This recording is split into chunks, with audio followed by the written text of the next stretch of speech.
Hi, everyone. Bob Black here for RichmondSpiders.com. Time for another in our series of Webcam Chronicles, and we are taking the transfer tracker route with you on this one as we introduce you to one of the newest members of our Spider football family, graduate transfer John Fitzgerald by way of Cornell, Baltimore, Maryland native, and now a Richmond Spider. John, first of all, thanks for spending some time and virtually, at least, welcome to the University of Richmond.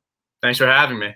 Appreciate it. So tell us how you became a Richmond Spider, the hows and whys of going from Cornell academically and athletically to being attracted to Richmond as both a student and a football player. Of course, yeah. So I had two injuries at Cornell. My first one, freshman year, I was in a JV game and I tore my PCL. And then from that moment on, I knew that I was going to be playing more football. It's just been my identity, part of me, like my whole life. So from that moment on, like I've always known I always wanted to play more football and use up all my eligibility.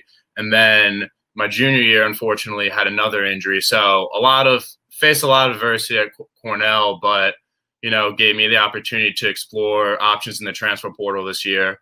And Richmond was one of the first schools that I contacted, and they're one of the first schools that contacted me back as well. So it was a good match and just went on an official in January, and it was the perfect fit with everything, football-wise, academic-wise, the people, the coaches. And actually, like on my ride home from the official visit, I told my parents, I was like, yeah, I want to call them right now and commit. They're like, oh, give it like a day or two. But so right when we got home, I committed. It was just a perfect fit. Sure sounds like it. How much do you view this as a little bit of a make good for, as you said, your freshman year? And I know your junior year, you'd gotten off to a great start, those first two games, leading receiver for Cornell, and then the injury hit. How much of this do you kind of look at it as, hey, I've been given one more chance to play college football? Oh, absolutely. Everyone always told me, especially when that second injury happened, keep faith, like something good's going to come out of this. And it really did end up being a blessing in disguise, just this amazing opportunity to have with Richmond for the next potential 2 years. So, yeah. And those injuries made me who I am today. The stuff I went through mentally, physically, it could either break you or make you. So I'm really thankful for all my experiences, and, it's given me the opportunity to come to Richmond. You had a terrific senior season, stayed healthy, and had, I think, 20 catches, right? And honorable mention all Ivy League. What was the offense like at Cornell, and can you compare it and contrast it to what you're learning about the Spider offense?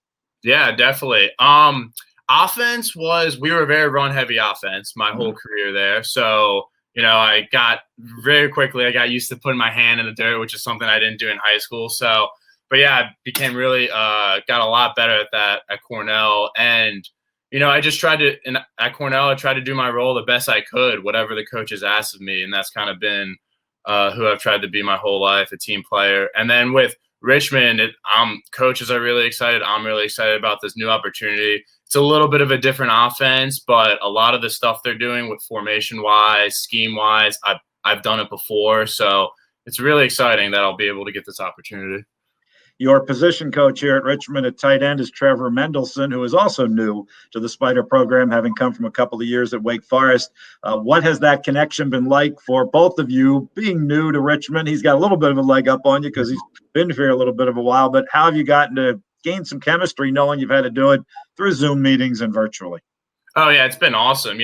Both of us are kind of coming into the same situation. We're the new guys on campus. So, we're both kind of going through it together, and any question I have, I'll ask him. And, he's new to it all too. So he'll act like he's open to asking other people for me. And we've developed a great relationship through Zoom. And actually with all Corona stuff going on, I was able to get ahead with the Zoom meetings because spring ball was canceled. So instead of, I was missing spring ball anyway, but I was able to actually partake in some meetings in the spring, and we've been continuing them through the summer through Zoom. So I've actually been able to get a head start on the playbook and all. Hey, speaking of knowing really well. There's one team on the Spiders schedule this year that I think you would know pretty well, and the Spiders already know from having played them last year, and that's Yale. Before you got hurt your junior year, I think that was your career best with 5 receptions in that game. What kind of perspective can you maybe give your teammates now about Yale that you maybe know a little bit better than we do, even though we did play them last year? We don't like the way that game turned out. We know that Yale would not have been a team you would have wanted to play in the playoffs had the Ivy League allowed its champ to go to the playoffs. What about that Yale game? Is that circled on your calendar?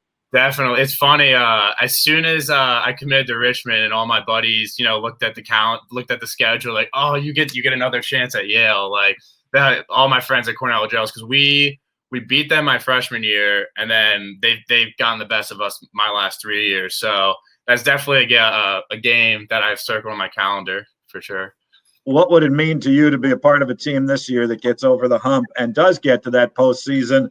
Obviously, an opportunity that you knew you weren't going to have. It means everything. I mean, I didn't have one winning season at Cornell, and it taught me a lot. But I'm ready. After 4 years of college football, I'm ready to start winning again. So I'm really excited about the opportunity to potentially win a conference championship, and then hopefully go farther than that. John, what's the spring and summer been like with this coronavirus? How have you tried to work out, stay in shape, that sort of thing, and be ready for football when you get back? So I actually stayed at Cornell for all of quarantine because there's like a fraternity house that a bunch of football guys are a part of, and there's a weight room in the basement. And there's also like a kitchen, and we were still getting food orders in. So, and at home, everything was locked down. I didn't have a gym. I didn't have my, small house, family, a lot of family members in the house. So decided to stay at school and train pretty much, using the weight room in a little rusty weight room in a fraternity basement. You do what you can, but one of the quarterbacks from my team was also up there. So I had someone to throw to me all the time. And I'm really happy that I decided to stay. Well, it sounds like you should be raring and ready to go then, huh? When you get down. Ready, yes, sir. Well, John, it was really a pleasure to meet you virtually. We look forward to doing some of these interviews in person on campus, and look forward to watching you play for the Richmond Spiders. Thank you, John. Awesome. Thank you so much for having me.